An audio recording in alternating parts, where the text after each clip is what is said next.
Salutations YouTube, on se retrouve en très bonne compagnie comme d'habitude et accompagné de Pieces de Ginger. Voilà, c'est pas la musique qu'on va mettre tout du long bien sûr. Et on va reprendre la lecture évidemment de la révolution de Volyn, révolution russe de Volyn parce que vous êtes là pour ça.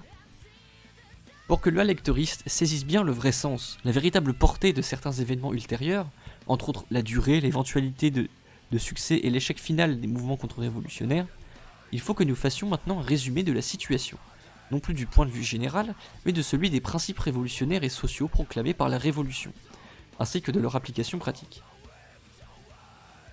Au cours des crises et des faillites qui se suivirent, jusqu'à la Révolution de 1917, deux idées fondamentales, idées révolutionnaires allant loin au-delà du programme minimum socialiste et engageant une véritable révolution sociale, se précisèrent dans les milieux révolutionnaires et aussi au sein de la masse laborieuse. Le stage pot de fleurs, on peut tous le faire. J'ai pas la ref, je suis désolé. L'une fut l'idée de construire sur les ruines de l'état bourgeois un nouvel état ouvrier, entre guillemets, de constituer un gouvernement ouvrier et paysan, entre guillemets, d'établir, entre guillemets, la fameuse dictature du prolétariat. Voir plein de costards cravates et avoir un sabre, c'est tentant. Je sais pas à quoi tu fais référence, je suis désolé. Bref. L'autre fut celle de modifier de fond en comble les bases économiques et sociales de la société sans avoir recours à un État, à un gouvernement quel qu'il soit. C'est-à-dire d'atteindre les buts de la révolution sociale et de résoudre les problèmes de l'heure par un effort naturel et libre, économique et social, des travailleuses au sein de leurs organisations après avoir renversé le dernier gouvernement. Non, c'est pas Darude, c'est... Ah, les gardes de l'Assemblée nationale, ils ont des... Ah oui, c'est vrai, la garde républicaine. Ah mais oui, la garde républicaine, bon c'est plus des...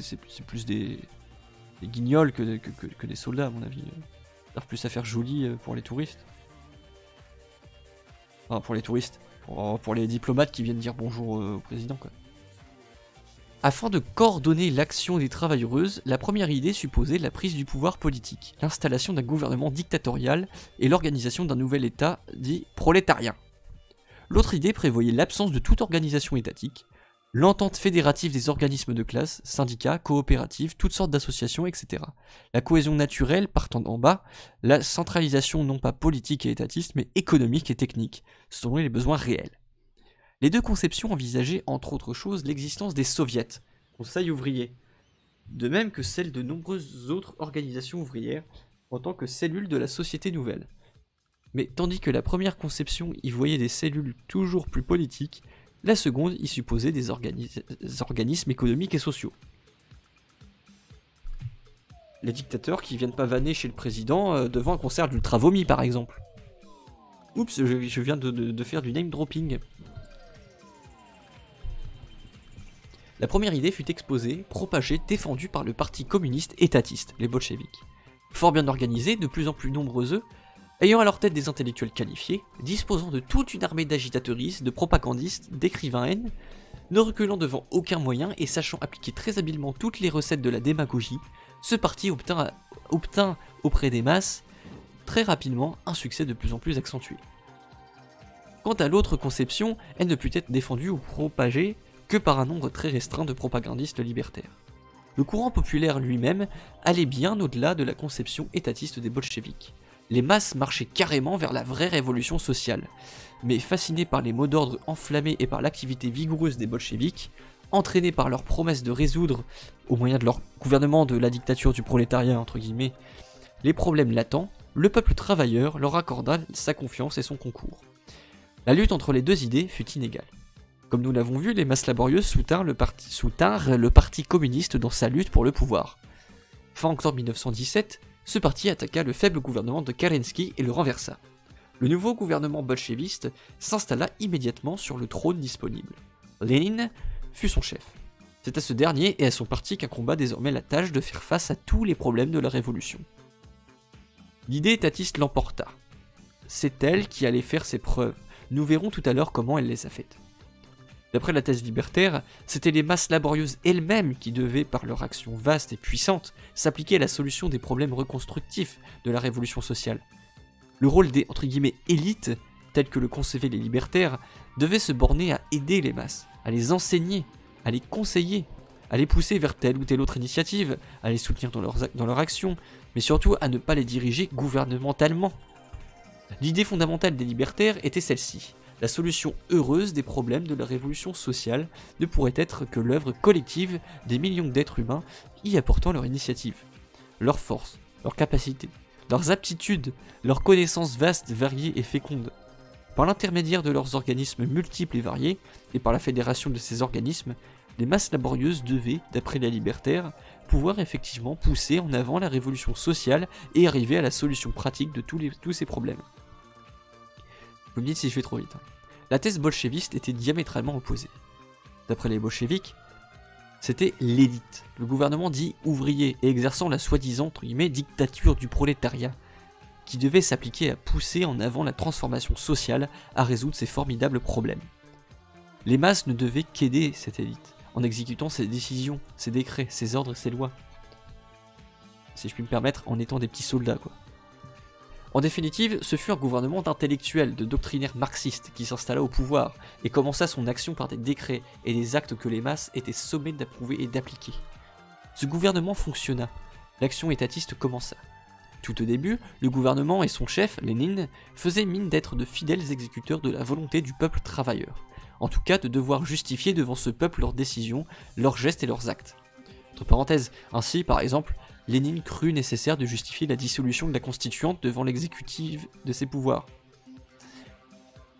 Cela a marché assez bien jusqu'au jour où la volonté du gouvernement, entre guillemets, entra, pour la première fois, en conflit avec celle du peuple, entre guillemets. Ce fut à l'occasion de l'offensive allemande en février 1918. Au lendemain de la révolution d'octobre, l'armée allemande qui opérait contre la Russie resta quelque temps inactive. Le commandement allemand hésitait, attendait les événements, délibérait et menait des pourparlers. Mais en février 1918, il se décida et déclencha une offensive contre la Russie révolutionnaire. Il fallait prendre position. Toute résistance était impossible. L'armée russe ne pouvait pas combattre. Il fallait trouver une solution adéquate à la situation générale des choses. Cette solution devait, en même temps, résoudre le premier problème de la révolution, celui de la guerre. La situation ne présentait que deux solutions possibles. Abandonner le front, laisser l'armée allemande s'aventurer dans l'immense pays en pleine révolution, l'entraîner dans les profondeurs du pays, l'isoler, la séparer de sa base d'approvisionnement, lui faire une guerre de partisans, la démoraliser, la décomposer, etc., en défendant ainsi la révolution sociale. Et, autre solution, entrer en pourparlers avec le commandement allemand, lui proposer la paix, traiter et accepter celle-ci, quelle qu'elle fût. La première solution fut celle de l'immense majorité des organisations ouvrières consultées, ainsi que des socialistes révolutionnaires de gauche, des maximalistes, des anarchistes.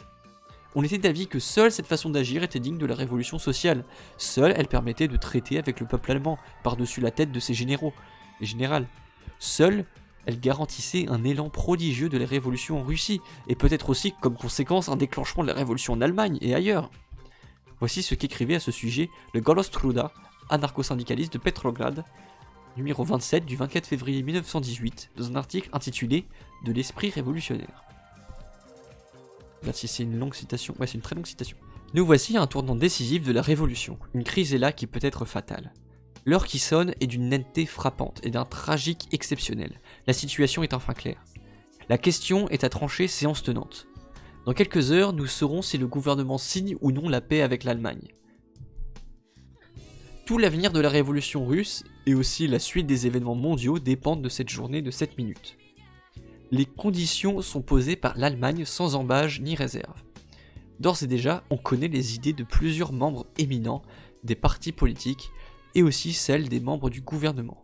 Pas d'unité de vue nulle part. Désaccords chez les bolcheviks, désaccords chez les socialistes révolutionnaires de gauche, désaccords au conseil des commissaires du peuple, désaccords au soviet du Pétrograd et à l'exécutive, désaccords dans les masses, dans les fabriques, usines et casernes. L'opinion de la province n'est pas encore suffisamment connue. Nous l'avons dit plus haut, l'opinion des socialistes révolutionnaires de gauche et aussi celle des masses travailleuses à Pétrograd et en province se précisa par la suite comme hostile à la signature du traité de paix avec les généraux et générales allemandes. Le délai de l'ultimatum allemand est de 48 heures. Dans ces conditions, qu'on le veuille ou non, la question sera discutée, la décision sera prise en hâte, dans les milieux strictement gouvernementaux, et c'est ce qui est le plus terrible. Quant à notre propre opinion, nos lectrices la connaissent. Dès le début, nous étions contre les pourparlers de paix, entre guillemets. Nous nous dressons aujourd'hui contre la signature du traité. Nous sommes pour l'organisation immédiate et active d'une résistance de corps de partisans. Nous estimons que le télégramme du gouvernement demandant la paix doit être annulé, le défi doit être accepté, et le sort de la révolution remis directement. Franchement, entre les mains des prolétaires du monde entier, Lénine insiste sur la signature de la paix, et si nos informations sont exactes, une grande majorité finira par le suivre. Le traité sera signé. Seule la conviction intime de l'invincibilité finale de cette révolution nous permet de ne pas prendre cette éventualité trop au tragique.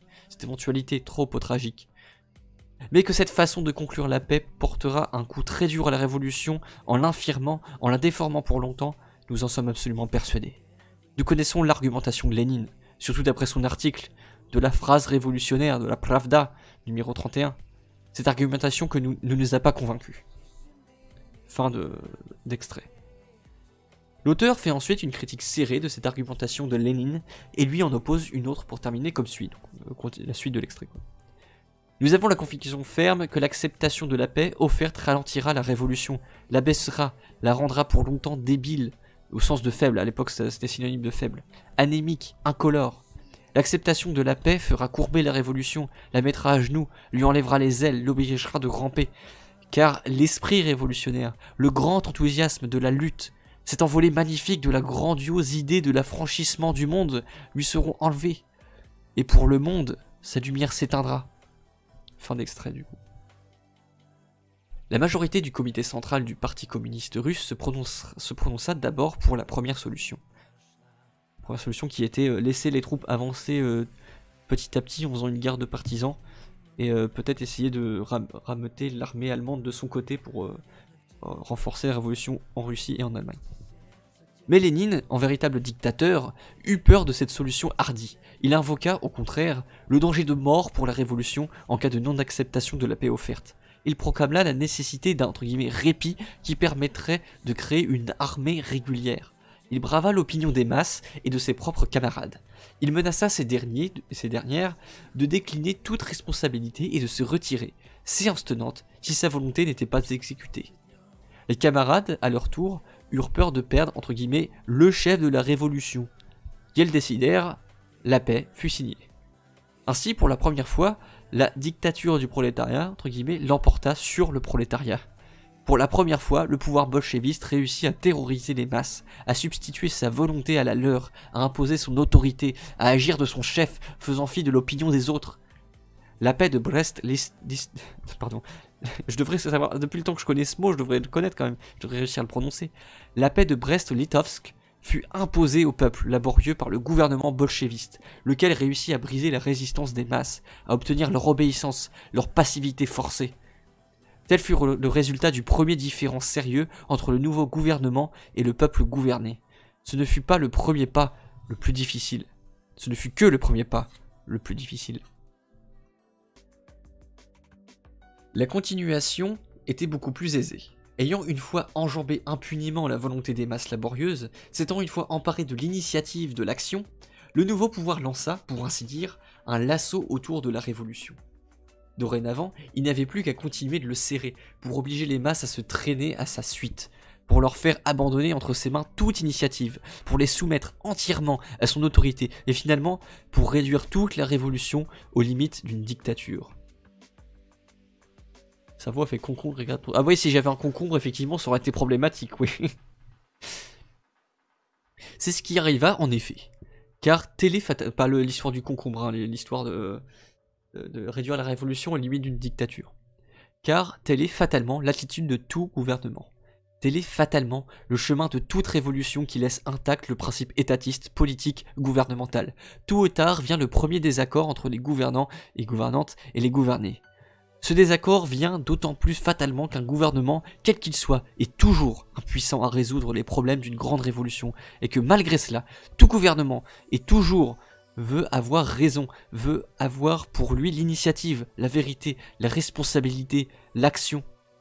Ce désaccord tourne toujours à l'avantage des gouvernants et des gouvernantes. Et ensuite, toute initiative passe, avec la même fatalité, à ces gouvernantes qui deviennent ainsi les maîtres absolus de millions et maîtresses absolues des millions de gouvernés.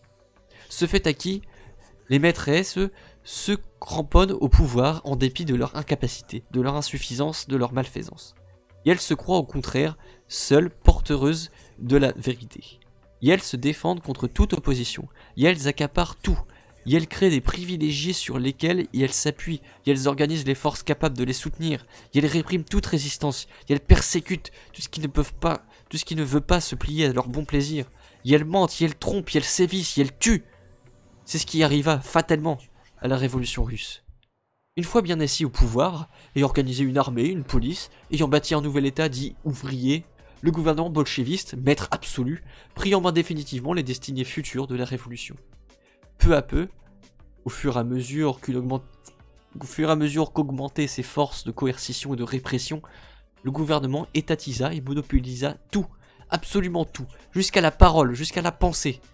Ce fut l'État, donc le gouvernement, qui s'empara de tout le sol, de tout l'ensemble des terres. Il en devint le vrai propriétaire. La paysannerie, dans sa masse, fut petit à petit transformée en des fermiers d'État, en des fermes d'État. Ce fut le gouvernement qui s'appropria les usines, les fabriques, les mines, tous les moyens de production, de consommation, de communication, etc. Ce fut le gouvernement qui usurpa le droit d'initiative, d'organisation technique, d'administration, de direction dans tous les domaines de l'activité humaine. Ce fut enfin le gouvernement qui devint le maître unique de la presse du pays. Toutes les éditions, toutes les publications en URSS, jusqu'aux cartes de visite, sont faites ou au moins rigoureusement contrôlées par l'État. Bref, l'État, le gouvernement, devint finalement seul détenteur de toutes les vérités, seul propriétaire de tous les biens, matériels et spirituels, seul initiateur, organisateur, animateur de toute la vie du pays, dans toutes ses ramifications. Les 150 millions d'habitants et d'habitantes se transformèrent peu à peu en simples exécutrices des ordres gouvernementaux, en simples esclaves du gouvernement et de ses innombrables agents. Tous les organismes économiques, sociaux et autres, sans exception, en commençant par les soviets et en finissant par les plus petites cellules, devinrent de simples filiales administratives de l'entreprise étatiste. Filiales subordonnées totalement au conseil d'administration central. La musique n'est pas du tout raccord, je vais arrêter. Hop. Au conseil d'administration centrale, le gouvernement, surveillé de près par les agents de ce dernier, la police, privé de toute ombre d'une indépendance quelconque. L'histoire authentique et détaillée de cette évolution achevée il y a à peine 2 ou 3 ans, histoire formidable, extraordinaire, unique dans le monde, mériterait à elle seule un volume à part. Ici, obligé de condenser, nous n'avons donné qu'un très bref résumé. Ajoutons-y un seul détail, car au point de vue chronologique, notre résumé a quelque peu interverti l'ordre des faits. Une fois au pouvoir, et en possession d'une force armée, le plus facile pour le parti bolchéviste était d'étatiser les organisations ouvrières, les moyens de transport et de communication, la production minière, la grosse industrie, le gros du commerce. C'est en effet par ce bout que l'étatisation commença. Le plus difficile fut de s'approprier le sol, de supprimer le fermier privé, d'étatiser l'agriculture. Cette tâche vient d'être accomplie en tout dernier lieu, après des années de lutte acharnée. Puisque tout ce qui est indispensable pour le travail de l'être humain, autrement dit tout ce qui est capital, appartient en Russie actuelle à l'État, il s'agit dans ce pays d'un capitalisme d'État intégral. Le capitalisme d'État, tel est le système politique, économique, financier et social en URSS, avec toutes ses conséquences logiques dans le domaine moral, spirituel ou autre. Pour l'EA travailleuse, l'essentiel de ce système est ceci. Tous travailleuses, quelle qu'elle soit, est, en fin de compte, une salariée de l'État. L'État est son unique patron. Si l'ouvrier rompt son contrat avec ce patron, elle ne peut plus travailler nulle part.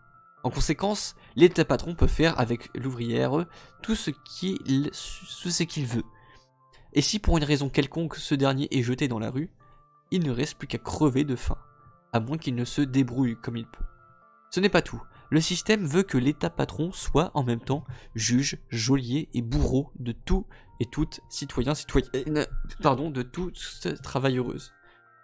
L'État lui fournit du travail, l'État le paie, l'État le surveille, l'État l'emploie, le manie à sa fantaisie, l'État l'éduque, l'État le juge, l'État le punit, l'État l'emprisonne, l'État le bannit ou l'exécute.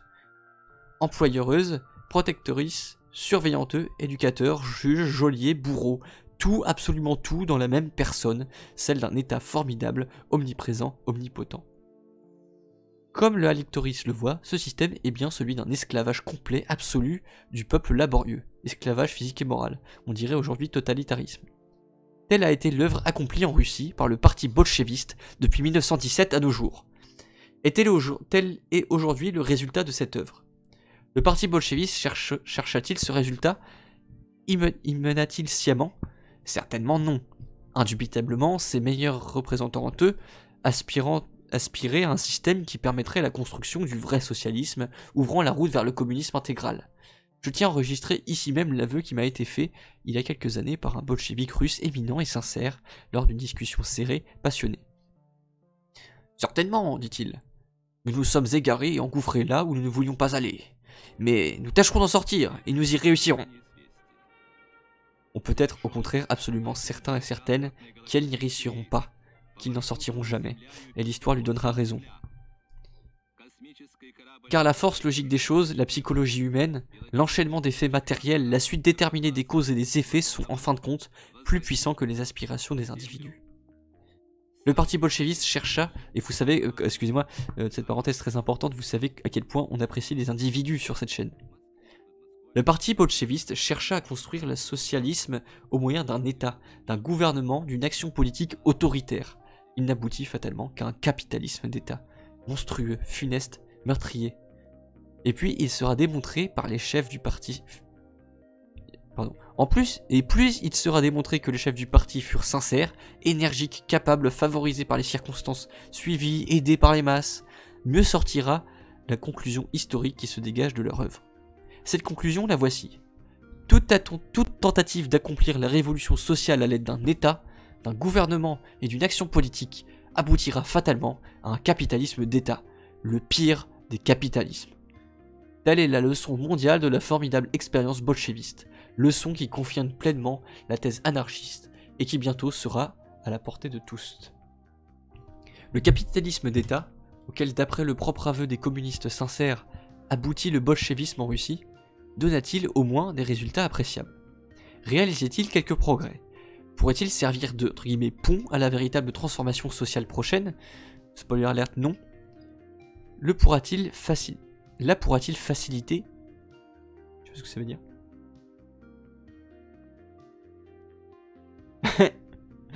J'adore ta phrase, Lisateur. Jusqu'à présent, les grandes prouesses définitives de l'état bolcheviste ont été les suivantes. 1. Il sut créer une armée redoutable, sinon encore pour les ennemis extérieurs, du moins pour l'ennemi intérieur, celui qui refuse de devenir esclave du mouvement capitaliste, du nouveau capitalisme. 2. Il sut d'autre part militariser les propres rangs du parti dirigeant en formant avec la jeunesse bolcheviste des corps d'armée spéciaux, sortes de gendarmerie ou de garde nationale. C'est sur ces corps spéciaux que le nouveau gouvernement peut surtout compter. C'est à l'aide de ces corps spéciaux que le gouvernement bolchevique écrasa l'émeute révolutionnaire de Kronstadt en 1921, et que lorsqu'il le faut, il noie dans le sang les grèves, les révoltes et les démonstrations multiples dont la presse bolcheviste ne souffle pas mot. 3. Il sut aussi former une police très puissante, ordinaire et surtout secrète. Police qui est peut-être la première du monde puisqu'elle réussit jusqu'à ce jour à maintenir dans l'obéissance une population subjuguée, trompée, exploitée, affamée, et ça c'est moi qui le dis, de plus de 150 millions de personnes à l'époque seulement. Il sut surtout élever le mouchardage à la hauteur d'une grande vertu civique. Tout membre du parti communiste, voire tout citoyen et toute citoyenne loyale, est tenu d'aider les GPU, donc la police politique, de lui signaler les cas suspects, de moucharder, de dénoncer. 4. Il réussit à faire naître et se multiplier avec une rapidité vertigineuse une bureaucratie formidable, incomparable, inégalable. Une bureaucratie qui forme actuellement dans le pays une caste privilégiée, aristocratique, d'1 million d'individus environ. Et vous savez comme on aime les individus, mais cette fois pas ceux-là.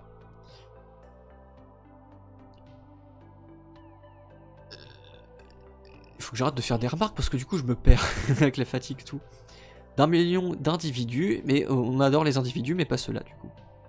Tout est bureaucratisé en URSS. La production, la répartition, la consommation, les communications, le permis d'exister.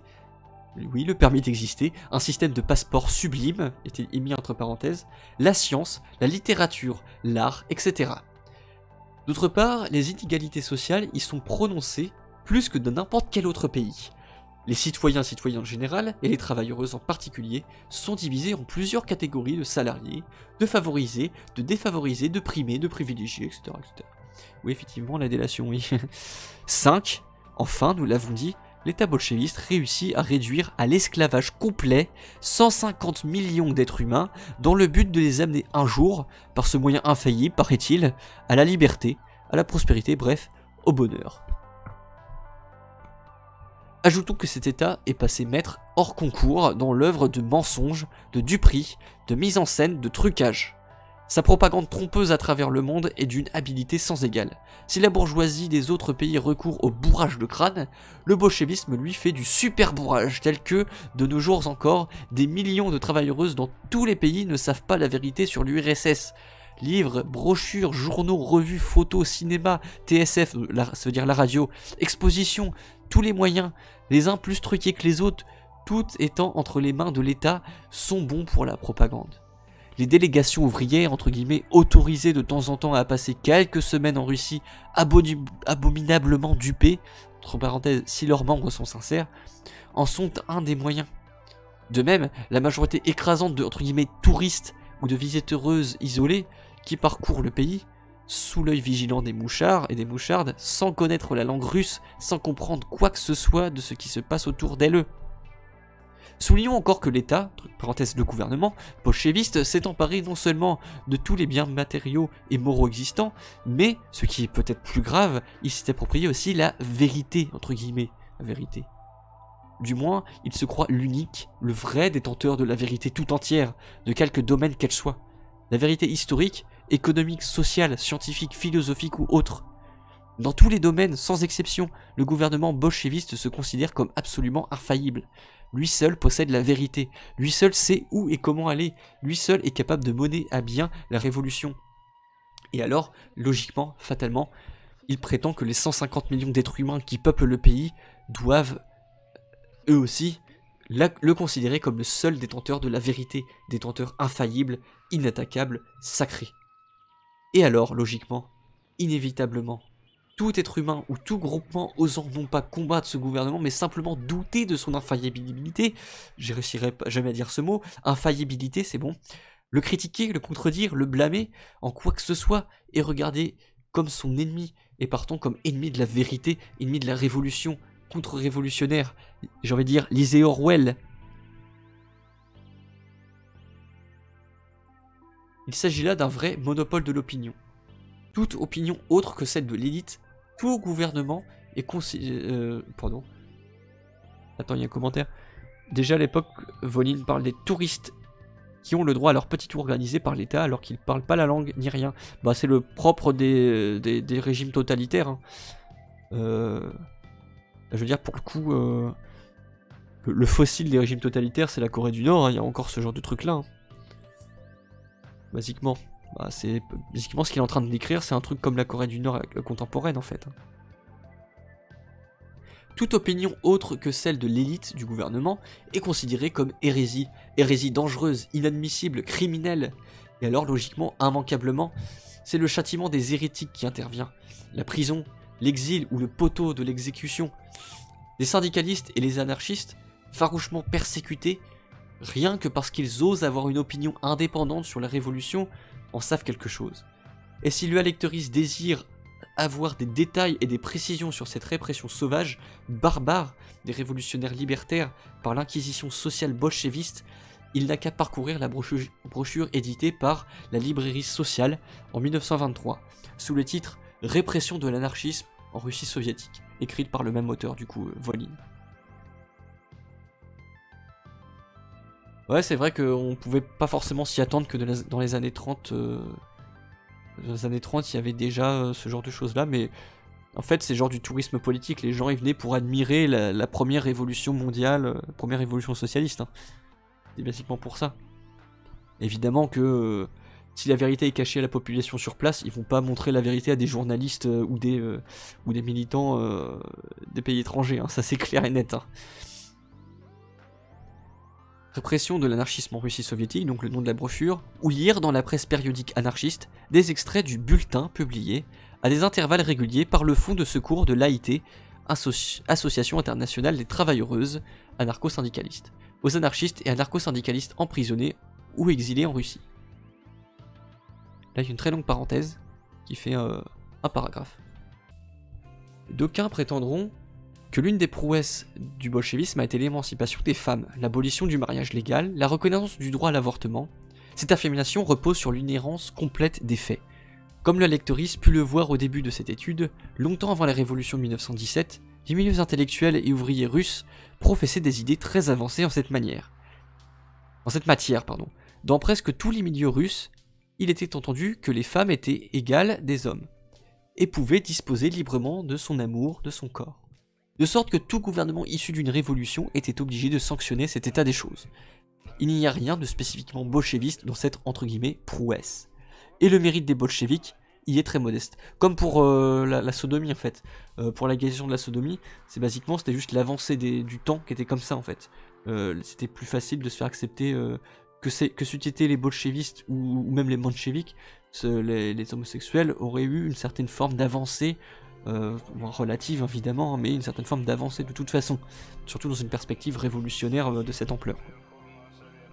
D'autre part, le mariage légal n'est nullement supprimé en URSS. Il est simplifié, ou plutôt, il est devenu un mariage civil, tandis que avant, le mariage légal en Russie était obligatoirement religieux. On prétend aussi que le bolchevisme a eu raison des préjugés religieux. C'est une erreur dont la source est la même que le cas précédent. Ignorance des faits concrets. Le gouvernement bolchéviste a réussi, par la terreur, à supprimer le culte public de la religion, pas plus. Quant au sentiment religieux, loin de l'avoir extirpé, le bolchevisme, avec ses méthodes et ses résultats, l'a au contraire soit rendu plus intense chez les uns les unes, soit simplement transformé chez les autres. Ajoutons que, déjà avant la révolution de 1917, et surtout depuis 1905, le sentiment religieux, dans les masses populaires, se trouvait en plein déclin, et ce qui ne manqua pas d'inquiéter sérieusement les popes et les autorités tsaristes. Alors les popes, c'était les chefs religieux de l'époque, des sortes de cardinaux, comme des cardinaux, quoi, mais orthodoxes, qui était la religion majoritaire de l'époque.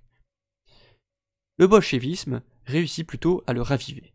La religion sera tuée non pas par la terreur, mais par la réussite effective de la vraie révolution sociale, avec ses conséquences heureuses. Fin de parenthèse. Je laisse maintenant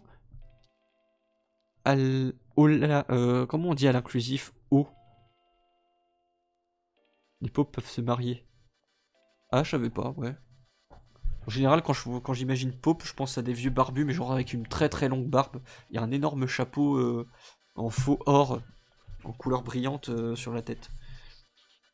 J'y connais absolument rien en orthodoxie, même. Bah, j'ai une culture vaguement chrétienne, parce que bon, bah. Mais ouais, je savais pas que les popes pouvaient se marier, donc c'est peut-être aussi une des choses qui a fait que les idées plus ou moins humanistes, je sais pas, égalitaristes, on va dire, féministes, ce serait peut-être un petit peu exagéré, mais peut-être pour ça que les mesures égalitaristes étaient plus faciles là-bas. Est-ce que le popcorn... Oh là là là. Le popcorn. Je laisse maintenant Ola, lectrice, elle lui-même, le soin de répondre à la question posée plus haut. Notamment, un système, tel que je viens de le décrire, peut-il mener et aboutir à une transformation sociale dans le sens de l'affranchissement des travailleuses? Peut-il favoriser cet affranchissement? Peut-il sauver l'humanité? Quant à nous, notre opinion est faite. Nous affirmons catégoriquement que le bolchevisme, c'est-à-dire la tentative d'accomplir la révolution sociale à l'aide d'une dictature gouvernementale et d'un État, ne pourra jamais aboutir à autre chose qu'à une réaction sociale épouvantable. Réaction au sens de réactionnaire.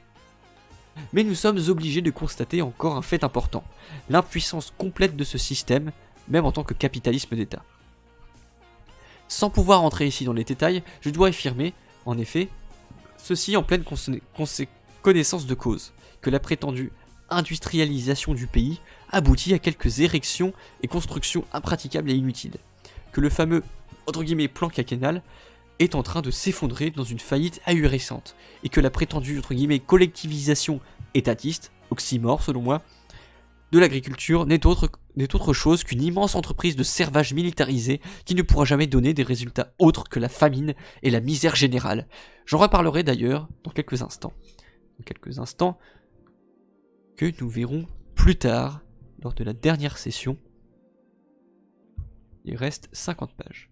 Érection, oui, érection, mais au sens de ériger. Parce que, érection, si on dit que. Bon, je vais parler crûment parce que j'aime ça. Trigger warning, je vais parler de cul. Le fait de bander, ça s'appelle érection parce que c'est le sexe qui s'érige. Comme on érige un obélisque ou une colonne. Voilà, donc ça parle de l'érection d'un système totalitaire. Voilà.